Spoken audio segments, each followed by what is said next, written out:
விஜய்க்கும் ஸ்டாலின் சாருக்கும் நடக்கிற போர். இந்த விஜயும் மக்களும் வேறு வேறு இல்லை. இந்த விஜயும் மக்களும் ரத்தமும் சதையும் மாறி வாண்டடா சில பேர் வண்டியில ஏறி உட்கார்ந்துக்கிட்டு குரல் கொடுக்கறாங்க. சீரியஸா ஒரு போட்டி நடந்துகிட்டு இருக்கும் போது இங்க காமெடிக்கெல்லாம் இடம் இல்லை பாஸ். நீங்க அரசியலுக்கு வர்றதுக்கு முன்னாடி உங்ககிட்ட இருந்த சொத்து எவ்வளோ? அறிவாலயம் பக்கத்துல யாரு நிழலுக்கு ஒதுங்கினாலும் கூட்டணியில சேர்த்துக்கிறது.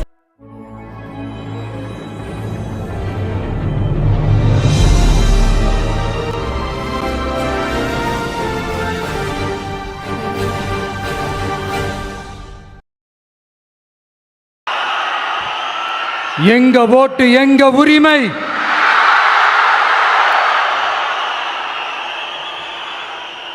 எங்களை யாரும் விலைக்கு வாங்க முடியாது.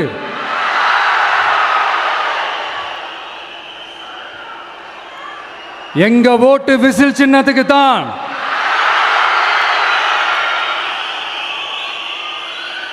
யாரையும் நம்பி ஏமாற மாட்டோம். எங்க வார்த்தையிலிருந்து மாற மாட்டோம். இது நிஜம். தேங்க்யூ.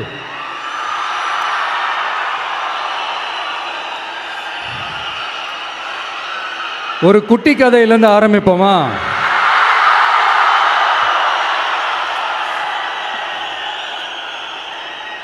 ஒரு பெரிய ஊரு, ஒரு 4 ரோடு ஜாயிண்ட் ஆகிற மாதிரி ஒரு ஜங்ஷன்,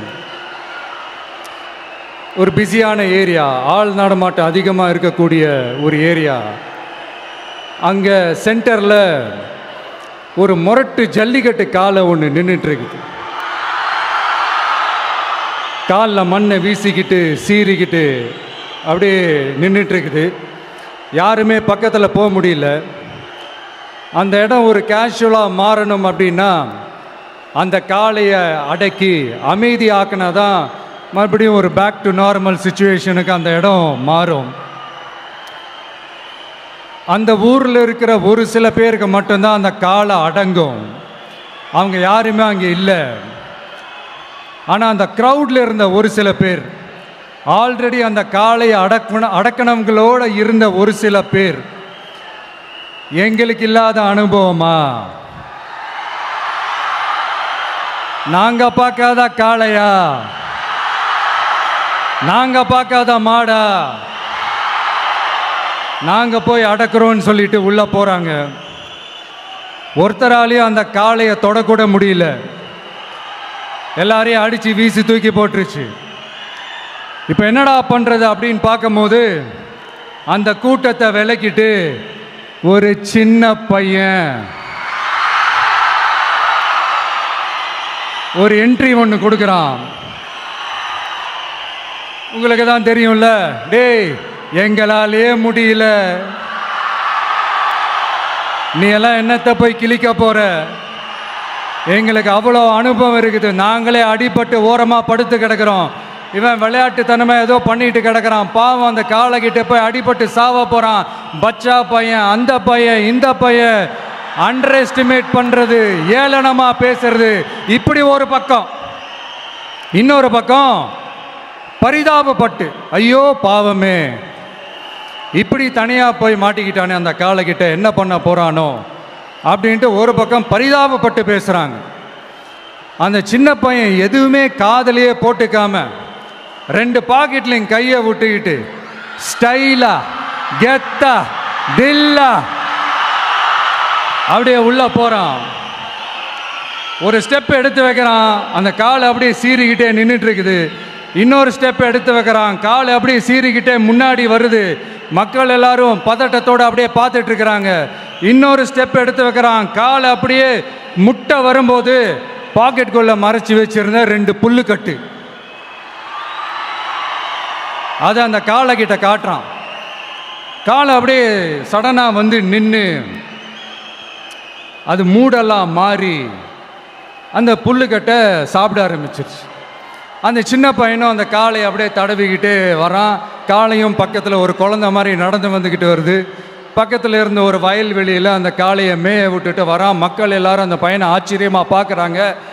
அந்த அடிபட்டு கிடந்த அந்த அனுபவசாலிங்க தலையை தொங்க போட்டு நின்றுட்டு இருக்கிறாங்க. ஏன்னா பேசின பேச்சு அப்படி. வாய் இருக்குன்றதுக்காக நக்கலுமா நையாண்டியுமா நச நச நச நசன் ஒரே பேச்சு. என்ன பண்றது, தலையை குனிஞ்சு அப்படியே நின்றுட்டு இருக்கிறாங்க. அங்கே ஒரு பெரியவர் வர்றார். வந்து அந்த பையன்கிட்ட கேட்குறாரு, எப்படிப்பா இப்படி ஒரு முரட்டு காலை சீறிட்டு நின்றுட்டு இருந்தது, எப்படி அந்த காளையை அடக்கின அப்படின்னு கேட்டதுக்கு அந்த பையன் சொல்கிறான், ஐயா எனக்கு அந்த காளையை பார்த்தா கோபமாக இருந்த மாதிரிலாம் எனக்கு தெரியல, அந்த காலை பசியோடு இருந்த மாதிரி இருந்தது. அதனால தான் அந்த புல்லுக்கட்டை காமிச்சவொடனே ஓகே நமக்கு தேவையானது கிடச்சிருச்சு அப்படின்னோடனே அந்த புல்லுக்கட்டை சாப்பிட்டுட்டு நம்மளோட அப்படியே ஜாலியாக வாக்கிங் வந்துருச்சு அப்படின்னு சொன்னான். இதை கேட்ட அந்த பெரியவர் சொன்னாராம்,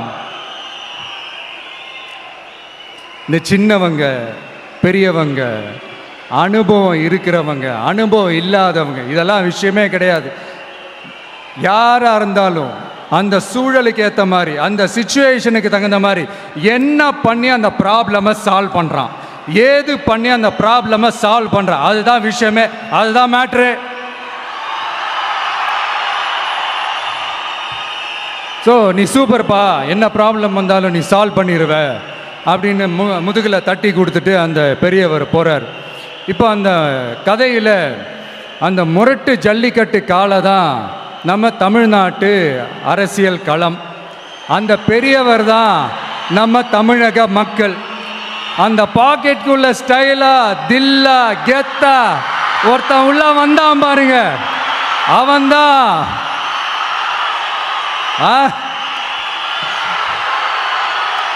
நான் இல்லைங்க, நான் இல்லை, நான் நீங்க நாம எல்லாருமா சேர்ந்து மாபெரும் மக்கள் சக்தியா இருக்கக்கூடிய நம்ம டிவிக்கு,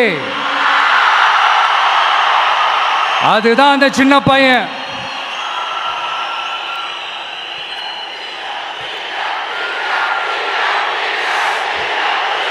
தேங்க்யூ தேங்க்யூ தேங்க்யூ.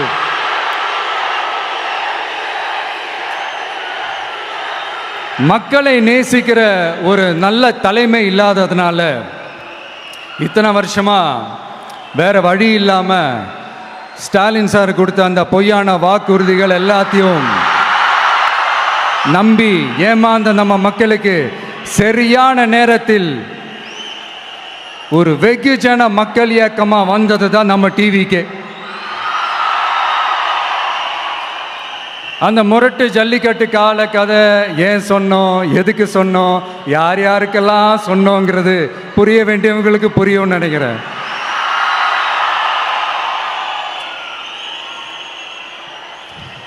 இப்போ நாம ஒவ்வொரு வீட்டில் உயிரா உணர்வா இருக்கிறோம். ஆனால் நான் உங்கள் எல்லாரையும் நேரில் சந்திக்கணும், நீங்கள் இருக்கிற ஊருக்கே உங்களை சந்திக்கணும் அப்படின்றது தான் எனக்கு மனசில் இருக்கிற ஒரு பெரிய ஆசை. ஆனால் அந்த சிச்சுவேஷன் ஒரு எதிர்கட்சியாக இருந்து கேள்வி கேட்டுட்டு இருக்கிற இந்த நேரத்தில் நமக்கு எதிராக என்ன சூழ்ச்சிகள்லாம் நடக்குதுன்றது உங்கள் எல்லாருக்குமே நல்லா தெரியும். அதனால் இப்போ உங்களுக்கு ஒரு வாக்குறுதியை கொடுக்குறேன், நம்மளுடைய ஆட்சி அமைஞ்சதும்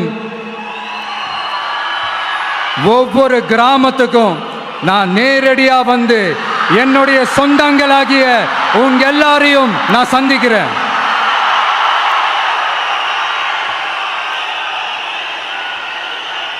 கொஞ்ச நாளைக்கு முன்னாடி நம்ம ஸ்டாலின் சார் ஒரு உருட்டு ஒன்று உருட்டினாரு, நீங்க கேள்விப்பட்டிருப்பீங்க. இப்போ வரப்போற எலெக்ஷன் எதுக்கான எலெக்ஷன்? நம்ம சட்டமன்ற தமிழ்நாடு சட்டசபைக்கான ஒரு தேர்தல் இல்லையா? இதே தமிழ்நாட்டுக்கும் டெல்லிக்குமான ஒரு எலெக்ஷன் அப்படின்னு சொல்கிறாங்க. இன்னும் கொஞ்சம் மேலே போய் தமிழ்நாட்டுக்கும் என்டிஏவுக்குமான ஒரு எலெக்ஷன் அப்படின்னு சொல்கிறாங்க. என்ன சார், டெல்லியில் ஏதாவது நிற்க போகிறீங்களா? அப்புறம் ஏன் தமிழ்நாட்டுக்கும் டெல்லிக்குமான ஒரு எலெக்ஷன் சொல்கிறீங்க? அப்புறம் இது ஏதாவது பார்லிமெண்ட் எலெக்ஷனா, பிரதமர் பதவிக்கு ஏதாவது போட்டி போடுறீங்களா? அப்புறம் ஏன் அதை தமிழ்நாட்டுக்கும் என்டிஏவுக்குமான ஒரு எலெக்ஷன் சொல்கிறீங்க? எங்களுக்கு புரியலையே சார், இது என்ன லாஜிக்னு எங்களுக்கு புரியலையே. எந்த எலெக்ஷனை எப்படி டீல் பண்ணணும், எப்படி ஹேண்டில் பண்ணணுன்றது நம்ம தமிழ்நாட்டு மக்களுக்கு தெளிவாக தெரியும். நம்ம தமிழ்நாட்டு மக்கள் மாதிரி ஒரு தெளிவான மக்களை நீங்கள் பார்க்கவே முடியாது. சூப்பர் கிளாரிட்டியோட சூப்பர் மக்கள் சார் நம்ம மக்கள். இந்த போருக்கு போகிறதுக்கு முன்னாடி தான் இந்த படை பரிவாரங்களோட போவாங்கன்னு கேள்விப்பட்டிருக்கிறேன். ஆனால் நீங்கள் என்னடானா இந்த ஒன்றுத்துக்கும் உதவாத இந்த பால் டப்பாவை உருட்டிக்கிட்டு இருக்கீங்களே சார். உண்மையிலே இந்த எலெக்ஷன் எதுக்கான எலெக்ஷன் சொல்லட்டுமா? தமிழ்நாட்டு மக்களுக்கும் ஊழலுக்கும் நடக்கிற போர், தமிழ்நாட்டு மக்களுக்கும் லஞ்சத்துக்கும் நடக்கிற போர், தமிழ்நாட்டு மக்களுக்கும் இந்த நிர்வாகத்தை சரியா செய்யாத இந்த திமுக அரசுக்கும் நடக்கிற போர், அதாவது தமிழ்நாட்டு மக்களுக்கும் உங்க ஆட்சிக்கும் நடக்கிற போர், தமிழ்நாட்டு மக்களுக்கும் ஸ்டாலின் சாருக்கும் நடக்கிற போர். இன்னும் சுருக்கமா சொல்லணும்னா விஜய்க்கும் ஸ்டாலின் சாருக்கும் நடக்கிற போர்.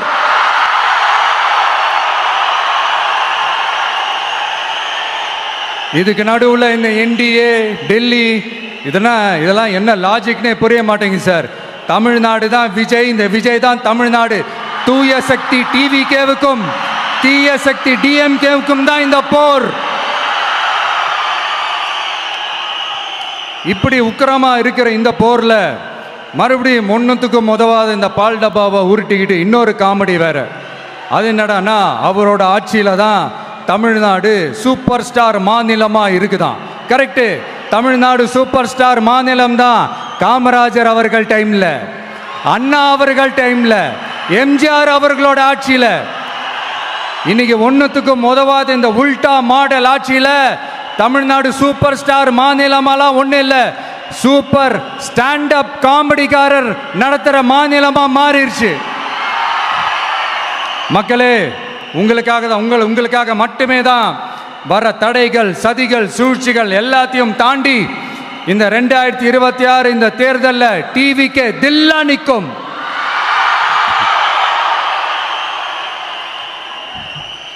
இதுவரைக்கும் நடந்த எலெக்ஷன் வேற, இப்போ நடக்க போற எலெக்ஷன் வேற. ஒவ்வொரு 5 இயர்ஸுக்கும் நடக்கிற எலெக்ஷன் மாதிரி இதை நினைச்சிடாதீங்க. 50 வருஷத்துக்கு ஒரு வாட்டி நடக்க போற ஒரு எலெக்ஷன் மாதிரி இது. அதிசய எலெக்ஷன். ஒரு எலெக்ஷன்ல அவங்களோட எதிரிகளை தான் எதிர்ப்பாங்க, அப்படிதான் எதிர்ப்பாங்க, அதுதான் யதார்த்தமும் கூட. ஆனா இந்த எலெக்ஷன்ல தான் ஒட்டுமொத்தமா எல்லாருமா சேர்ந்து ஒருத்தனை எதிர்க்கிறாங்க. ஒட்டுமொத்தமா எல்லாருமா சேர்ந்து இந்த விஜயை எதிர்க்கிறாங்க. ஏன்னா இந்த விஜய் ஊழலை எதிர்க்கிறான், லஞ்சத்தை எதிர்க்கிறான், மக்களோட மக்களா நிக்கிறான். அந்த மக்கள் அவன் கூட நிக்கிறாங்க. அந்த காண்டு எப்படி? அந்த காண்டு தான் ஒட்டுமொத்தமா எல்லாருமா சேர்ந்து ஒருத்தனை எதிர்க்க காரணம். நீங்க எப்படி வேணா எதிர்த்துக்காங்க, ஆனா போட்டி 2 பேருக்கு நடுவில் தான். ஒண்ணு இன்னொன்னு. இந்த எலெக்ஷன் டேல மேக்சிமம் என்ன பண்ணுவீங்க? போவீங்க, ஓட்டு போடுவீங்க, வருவீங்க, அவ்வளோதான் உங்களுடைய பார்ட்டிசிபேஷன். ஆனால் இந்த எலெக்ஷனில் நீங்கள் பங்கெடுத்துக்க போறீங்க. எஸ், உங்கள் வீட்டில் இருக்கிற ஒரு விஜய் தான், உங்கள் வீட்டில் இருக்கிற ஒரு விஜய் தான் வேட்பாளராக நிற்க போகிறாங்க. உங்கள் வீட்டில் நிற்கிற ஒரு வேட்பாளர்னா அப்போ உங்கள் வீட்டில் இருக்கிற மற்றவங்க எல்லாருமே வாக்காளர்கள் தானே. உங்கள் அம்மா, உங்கள் அப்பா, உங்கள் அண்ணன், உங்கள் தம்பி, உங்கள் சொந்தம் டிவிக்கே வேட்பாளர் அப்படின்னா அப்போ உங்கள் ஓட்டு விசில் சின்னத்துக்கு தான் எல்லாருக்குமே தெரியும். ஏன், நம்மளோட எதிரிகளுக்கு கூட அது நல்லாவே தெரியும். அதனால தான் நமக்கு எதிராக அவ்வளவு அவதூறு பரப்புறாங்க. என்னென்ன அவதூறு பரப்புறாங்கன்றது உங்களுக்கே நல்லா தெரியும். ஆனால் அவங்களுக்கு தெரியாது, ஏன் மேலே அவதூறு பரப்புனா அது மக்கள் மேலே அவதூறு பரப்புற மாதிரின்னு. எனக்கு அரசியல் தெரியலன்னு சொன்னா அது மக்களுக்கு அரசியல் தெரியலன்னு சொல்ற மாதிரின்னு. என்ன அசிங்கமா பேசுனா அது மக்கள் அசிங்கமா பேசுற மாதிரின்னு. எனக்கு எதிராக செய்யற ஒவ்வொரு செயலும் அது மக்களுக்கு எதிராக செய்யற செயல் அவங்களுக்கு தெரியாம போச்சு. இந்த விஜயும் மக்களும் வேறு வேறு இல்லை. இந்த விஜயும் மக்களும் ரத்தமும் சதையும் மாறி, உடலும் உயிரும் மாறி, ஒன்னிலிருந்து ஒண்ண பிரிக்கவே முடியாது. எஸ், சென்சிட்டிவான சென்டிமெண்ட், அது சென்சிட்டிவான சென்டிமெண்ட்.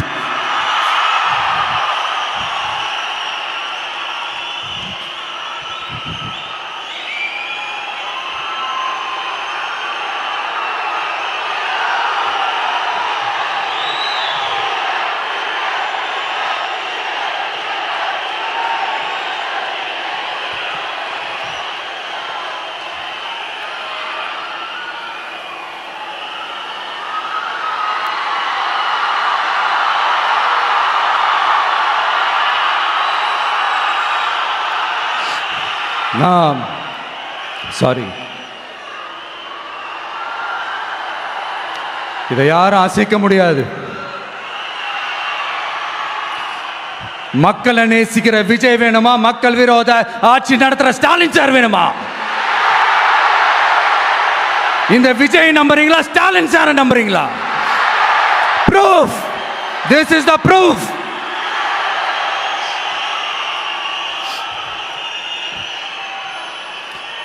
இந்த தீய சக்தி, ஊழல் சக்தி, இதெல்லாம் ஏன் சொல்கிறோம், எதுக்கு சொல்கிறோம், யாரை சொல்கிறோன்றதெல்லாம் மக்களுக்கு தெளிவாக தெரியும். அதே மாதிரி டிவிகேவுக்கு போட்டி டிஎம்கே தான்றதும் மக்களுக்கு தெளிவாக தெரியும். அப்படி இருக்கும்போது நாம் ஏதாவது பேசினா வாண்டடாக சில பேர் வந்து வண்டியில் ஏறி உட்காந்துக்கிறாங்க. ஆமாம், வாண்டடாக சில பேர் வண்டியில் ஏறி உட்காந்துக்கிட்டு குரல் கொடுக்குறாங்க. சீரியஸாக ஒரு போட்டி நடந்துக்கிட்டு இருக்கும் போது இங்கே காமெடிக்கெல்லாம் இடம் இல்லை பாஸ். இதெல்லாம் மக்களுக்கு தெளிவாக தெரியும். இந்த நேரத்தில் ஒரு சீரியஸ் கேள்வியை இன்னைக்கு இருக்கிற மிகப்பெரிய அரசியல்வாதிங்க கிட்ட கேட்கணும்னு நான் நினைக்கிறேன். நீங்கள் அரசியலுக்கு வர்றதுக்கு முன்னாடி உங்ககிட்ட இருந்த சொத்து எவ்வளோ? அரசியலுக்கு வந்ததுக்கு அப்புறம் இன்னைக்கு உங்ககிட்ட இருக்கிற சொத்து எவ்வளோ? அதை ஓப்பனா டிக்ளேர் பண்ண முடியுமா? அப்படி வந்த காசெல்லாம் என்னென்ன தொழில் செஞ்சு வந்துச்சு, என்ன வேலை செஞ்சு வந்துச்சு, உண்மையிலே நீங்க உழைச்சி சம்பாதிச்ச காசா, இல்ல ஆட்சி அதிகாரத்துக்கு வந்ததுக்கு அப்புறம் ஆட்டைய போட்ட காசா? இதெல்லாம் ஓப்பனா டிக்ளேர் பண்ண முடியுமா? இதெல்லாம் நம்ம கேட்டா எல்லா ஊழல்வாதிகளும் ஒன்னா சேர்ந்து நம்ம மேல சேத்தவாரி வீசுவாங்க. அதை பத்தியெல்லாம் நமக்கு கவலை இல்லை. ஏன்னா நாம யாருன்னு மக்களுக்கு நல்லாவே தெரியும். எனக்கு ஒரு புது ஃப்ரெண்டு, புது நண்பர் ஒருத்தர் கிடைச்சிருக்கார். யார் தெரியுமா? தெரியாதா? முதல்வர் அவர்கள் தான். இப்போ ஒரு நிருபர் ஒருத்தர் கேட்ட கேள்விக்கு எனக்கு எதிரிகள்லாம் யாரும் இல்லை, அவங்க எல்லாருமே எனக்கு நண்பர்கள் தான் அப்படின்னு சொன்னாங்களே. அப்படி நாங்கெல்லாம் உங்களுக்கு நண்பர்கள்னா அப்புறம் ஏன் சார் கரூர் விஷயத்துல ஏன் மேல பழி தூக்கி போட்டீங்க?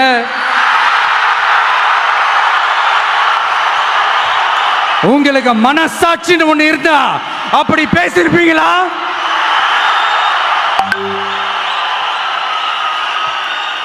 அப்படி நாங்களாம் உங்களுக்கு நண்பர்கள்னா ஒரு ஈவெண்ட், ஒரு ஃபங்க்ஷன் நடத்துறதுக்கு ஒரு இடமோ ஒரு பர்மிஷனோ ஏன் கொடுக்க மாட்டேன்றீங்க? எல்லாத்தையும் நீங்களே பண்ணிட்டு போற போக்கில் அப்படியே பொய்களா அடிச்சு விட்டுக்கிட்டு இருக்கீங்க. உங்களோட உண்மையான நண்பர்கள் யாருன்னு சொல்லட்டுமா? லஞ்சம், ஊழல், அரசியல் ஆதாயம், இதெல்லாம் தான் உங்களோட உண்மையான நண்பர்கள்.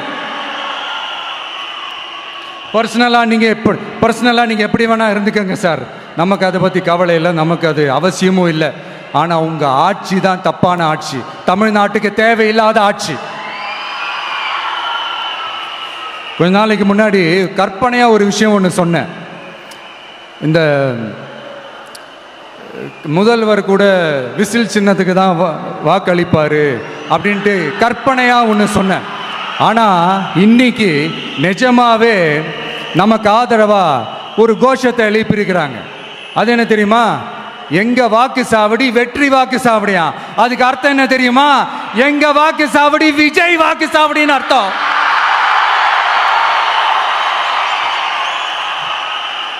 அது சரி, மக்களோட இந்த ஆதரவை பார்த்துட்டு அவர் அறியாமலே எப்படி பேசிட்டாரு என்னமோ தெரியல. 50 வருஷம் எக்ஸ்பீரியன்ஸ் அரசியல்ல, உண்மை என்னன்னு ஒத்துக்கிட்டு தானே ஆகணும்.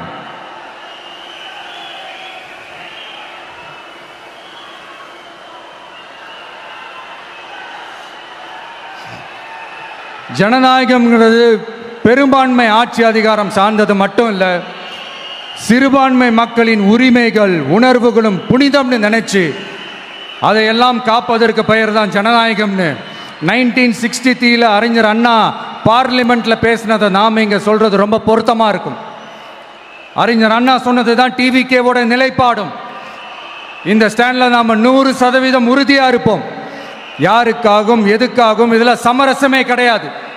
மதச்சார்பற்ற சமூக நீதி தன்மை தான் நம்ம அடிப்படை கொள்கைகள் ஒன்று, அதில் எந்த மாற்றமும் எப்பவும் கிடையாது. ஆனால் இதெல்லாம் மறந்துட்டு எப்படியாவது எதையாவது செஞ்சு ஓட்டு வாங்கிறதுக்காகவே இங்கே சில பேர் இருக்கிறாங்க. அவங்கள மாதிரி நமக்கு அப்படி சில பிரச்சனைகள்ல எரியற நெருப்புல எண்ணெயை ஊத்துற எண்ணமே இல்லை.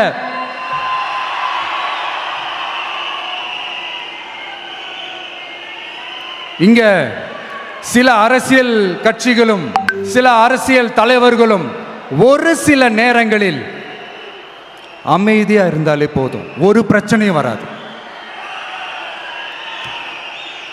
இப்போ கரண்ட்ல இருக்கிற சில பிரச்சனைக்கு வருவோம். இந்த கரண்ட் பிரச்சனைக்கு வருவோம். மாசம் மாசம் கரண்ட் பில்லு கட்டுற மாதிரி மாத்துவோம்னு சொன்னீங்களே, செஞ்சீங்களா? நிறைய வீடுகளில் 100 யூனிட் தான் அந்த கரண்ட்டு செலவாகுது ஒரு மாதத்துக்கு. மாதம் மாதம் நீங்கள் அந்த பில்லு கொடுத்தீங்கன்னா அவங்களுக்கு அது ஃப்ரீ ஆகிடும். அவங்க அந்த காசை கட்ட தேவையே இல்லை. ஆனால் 2 மாதத்துக்கு ஒரு வாட்டி அந்த பில்லு கொடுத்தீங்கன்னா, இப்போ சப்போஸ் அது 200 யூனிட்டுக்கு மேலே போச்சுன்னா அது அவங்களுக்கு ஒரு மிகப்பெரிய சுமை தானே.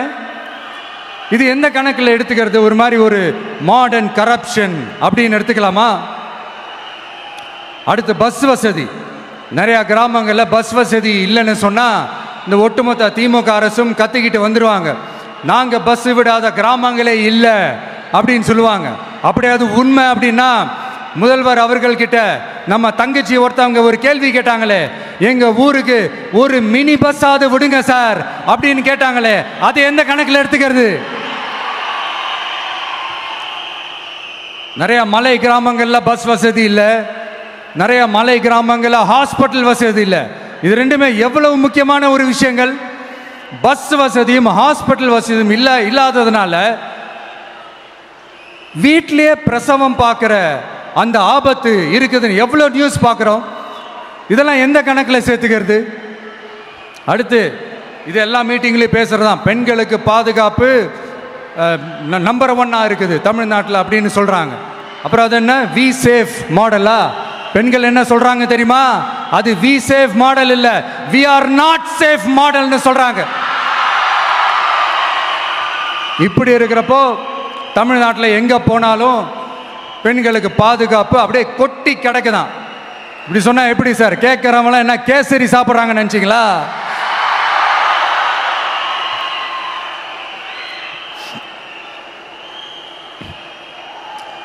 அடுத்து இந்த சட்டம் ஒழுங்கு, அது காணாமல் போய் ரொம்ப நாள் ஆச்சு. இவன் வேற, இந்த விஜய் வேற, எங்கே போனாலும் இந்த மக்கள்கிட்ட இந்த சட்டம் ஒழுங்கை பற்றி பேசி ஞாபகப்படுத்திக்கிட்டே இருக்கான்னு முதல்வர் அவர்கள் அவங்க கூட இருக்கிறவங்க கிட்டலாம் சங்கடப்பட்டாராம். நாம் என்ன பண்ணுறது? நாம் தான் தமிழ்நாட்டோட விசில் ப்ளோயர் ஆச்சே. நாம் எப்படி சைலண்டாக இருக்க முடியும்? நாமளும் கேள்வியாக கேட்குறோம், ஆனால் பதிலெலாம் வந்த மாதிரியே தெரியல. இருந்தால் தானே வர்றதுக்கு, வச்சுக்கிட்டா வஞ்சனை பண்ணுறாரு. 5 வருஷமாக பதிலே சொல்லாமல் அப்படியே கடந்து வந்துட்டார். ஆனால் இனிமேல் அப்படிலாம் இருக்க முடியாது, பதில் சொல்லி ஆகணும். மக்களே, இந்த தீய சக்தி, இந்த அட்ராசிட்டியை ஒரு எண்டு கார்டு போடணும் அப்படின்னா அவங்கள சுவிட்ச் ஆஃப் பண்ணுறது தான் ஒரே சொல்யூஷன். அதுக்கான ரிமோட்டு தான் வரப்போகிற எலெக்ஷன். அந்த ரிமோட்டில் நீங்கள் அழுத்த வேண்டியது ஒரே ஒரு ஆப்ஷன், அதுதான் நம்ம விசில் சின்னத்தோட பட்டன். இதை 4 விஷயத்தை நீங்கள் செஞ்சாலே போதும். ஒவ்வொரு இவிஎம் மிஷின்லையும் விசில் சின்னத்துக்கு நேராக இருக்கிற அந்த பட்டனை பச்சைக்கு பச்சைக்கு பச்சைக்குன்னு ஒரு அழுத்துங்க. எப்படி? அவ்வளோதான். நம்ம காஞ்சிபுரத்தில் பேசும்போது நம்மளுடைய விஷன் என்னன்னு சொன்னோம். இப்போ அதனுடைய கண்டினியூஷனாக சில விஷயங்கள் இங்கே நான் சொல்லணும்னு ஆசைப்படுறேன். இப்போவும் சொல்கிறேன், உறுதியாக சொல்கிறேன், சத்தியமாக சொல்கிறேன். பெண்கள், பெண் குழந்தைகள், ஆண் குழந்தைகள் பாதுகாப்பு நம்ம ஆட்சியில் நம்பர் 1 இருக்கும். சட்டம் ஒழுங்கு ரொம்ப ரொம்ப ஸ்ட்ரிக்டாக இருக்கும். அரசு பள்ளிக்கூடங்களும் கல்லூரிகளும் முதல் தரமாக இருக்கும். போட்டி தேர்வுகளுக்குன்னு லட்சங்களை கொட்டி தனி கோச்சிங் சென்டர் போய் படிக்க அவசியமே இருக்காது. ஏன்னா கவர்மெண்ட் ஸ்கூல், காலேஜ் சிலபஸே போட்டி தேர்வுகளை ஈஸியாக சந்திக்கிற வகையில் அந்த ஸ்டாண்டர்டுக்கு ஏற்ற மாதிரி அமைக்கப்படும். உயர்நிலை பள்ளி பாடத்திட்டங்களிலேயே அடிப்படை அரசியல் சாசன சட்டம் சேர்க்கப்படும். மாநில மற்றும் ஒன்றிய அரசு அலுவலகங்கள், வங்கிகளின் செயல்பாடுகள் மற்றும் அவற்றை அணுகும் முறை குறித்து மாணவர்களுக்கு தெளிவான புரிதலை ஏற்படுத்தும் வகையில் தேர்வுகள் அற்ற செயல்முறை பாடமாக கற்பிக்கப்படும். இந்தியா முழுக்க உள்ள ஒன்றிய அரசு சார்ந்த கல்வி நிலையங்கள் மற்றும் அதன் சேர்க்கை அட்மிஷன் குறித்து புரிதலும் தெளிவும் மாணவர்களுக்கு உருவாக்கப்படும். அனைத்து அரசு பள்ளிகளிலும் பெண் குழந்தைகளுக்கு சுத்தமான, சுகாதாரமான மற்றும் தரமான கதவுகள் பொருத்தப்பட்ட ரெஸ்ட் ரூம்கள் அமைப்பது உறுதி செய்யப்படும். போதைப் பொருட்கள் இல்லாத தமிழகம் உருவாக்கப்படும். மாவட்ட கலெக்டர்கள் மற்றும் எஸ்பிக்களில் சரி பாதி பெண்களாக இருக்கும்படி செய்வோம். மலை கிராமங்களில் அரசு ஆரம்ப சுகாதார நிலையங்கள் பிரசவம் பார்க்கும் வசதியுடன் அமைக்கப்படும். பஸ் போக்குவரத்து இல்லாத கிராமங்கள் மற்றும் மலை கிராமங்களே இல்லை என்ற நிலை உருவாக்கப்படும். ஏற்கனவே அமைப்பு சாரா தொழிலாளர்கள் அமைப்பு இருந்தாலும் ஆட்டோ, டாக்ஸி மற்றும் லாரி டிரைவர்களுக்கென அவர்களின் நலன்களுக்காகவும் குடும்ப நலன்களுக்காகவும் தனியாக நல வாரியம் அமைக்கப்படும். தென் தமிழகம் உட்பட தமிழகத்தின் தேவையான பகுதிகளில் தொழிற்சாலைகள் அமைக்கவும் தொழில் வளம் பெருக்கவும் தனி கவனம் செலுத்தப்படும். விவசாயிகள், மீனவர்கள் மற்றும் நெசவாளர்களின் கருத்துக்களை அறிந்து அவர்களுக்கான திட்டங்கள் காலத்தின் தேவைக்கேற்ப உருவாக்கப்படும். இப்போ நம்ம ஸ்டாலின் சார் அறிவாலயம் பக்கத்தில் யார் நடந்து போனாலும், அறிவாலயம் பக்கத்தில் யார் நிழலுக்கு ஒதுங்கினாலும் கூட்டணியில் சேர்த்துக்கிறார். அந்த வச்சிருக்கிற பணத்தில் ஒரு பங்கு ஒன்று கொடுத்து, அதுக்கு பேர் கல்லாப்பெட்டி கூட்டணின்னு வச்சிருக்கிறேன். இந்த கல்லாப்பெட்டி கூட்டணியை ரொம்ப கஷ்டப்பட்டு சேர்த்துருக்கிறார். ஆனால் அவருக்கு நான் சொல்கிறேன், இந்த அறத பழைய கூட்டணி கணக்குகளோ இந்த கொள்ளையடிச்ச பணத்தையே வச்சு எங்கள் மக்களை ஏமாற்றி எல்லாம் ஜெயிக்க முடியாது. ஏன்னா இது மாபெரும் மக்கள் சக்தியான வித்தியாசமான விசில் புரட்சி எலெக்ஷன்.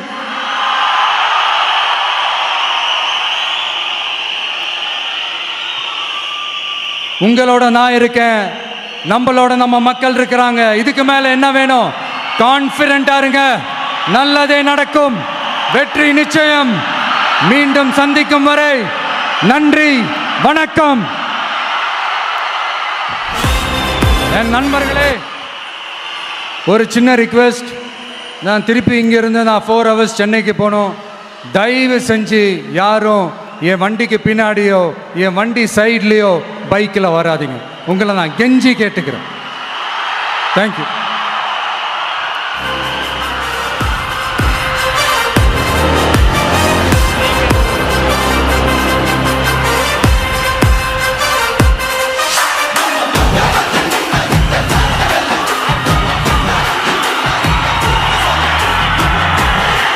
வெற்றி தலைவர் அவர்களுக்கு நன்றி.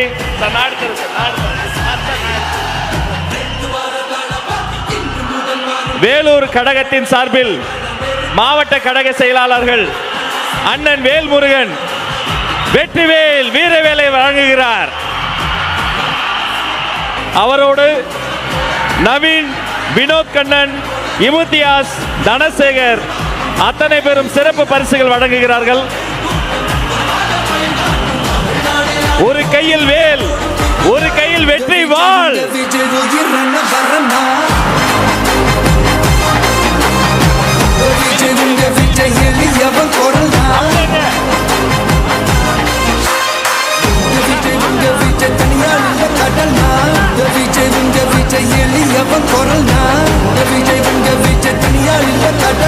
மக்கள் தானே மன்னர்களை உனக்கு காட்ட வரனா.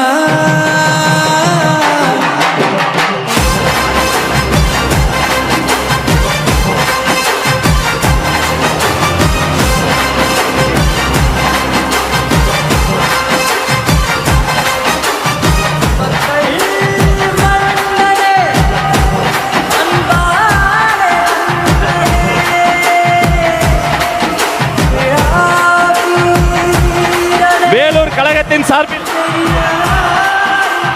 வெள்ளி யானை வழங்குகிறார்கள். இது வெள்ளி யானை மட்டுமல்ல, வேலூர் வழங்கிய வெற்றி யானை. அவர் கையில்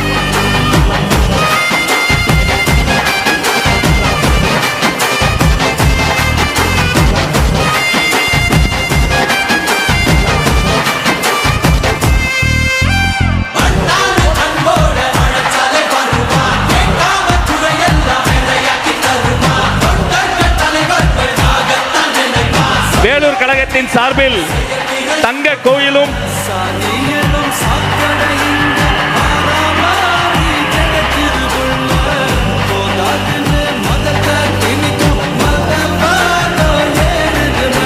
வெற்றி தலைவருக்கு செங்கோல் பரிசாக வழங்குகிறது வேலூர் மாவட்டம்.